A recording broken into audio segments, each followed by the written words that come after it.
Hello everyone. In this lecture the topic, empty morpheme, is explained in detail with various examples. But if you are new to my channel then please like the video and subscribe the channel. Let's first define it. An empty morpheme is a linguistic term, referring to a morpheme that carries no semantic content or meaning on its own. What does it mean? This is the best definition for understanding an empty morpheme. Simply, it means that empty morpheme is nothing, but it refers to a type of morpheme, which does not have meaning of its own. There must a question in your mind that how a morpheme will not have its meaning. The simple answer is, when a morpheme separated from a root word then, it will not be able to give meaning by itself. So, such morphemes are called empty morpheme. You need to remember that an empty morpheme serves a grammatical or structural function within a word or sentence, despite not carrying independent semantic content. In other words, you can say, empty morphemes typically indicate grammatical functions like tense, plurality, or possession, but they don't have their own dictionary meaning. I think you are not getting the point. Just look at these examples.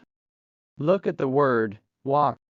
Basically, this word has two morphemes. One is free morpheme, walk, and the second is bound morpheme, that is, ed.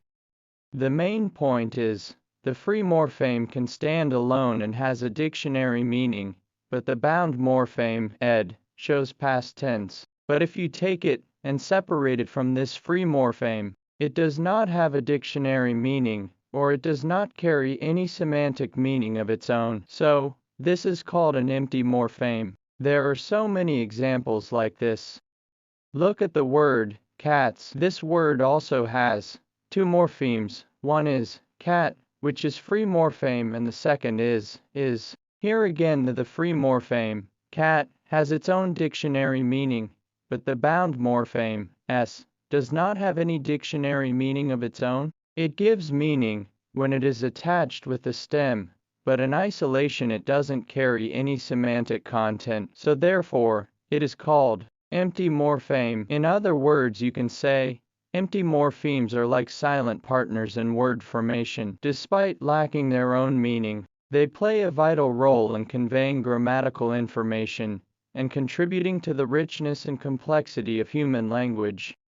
I hope you have enjoyed this lecture. But please don't forget like to the video and subscription to the channel.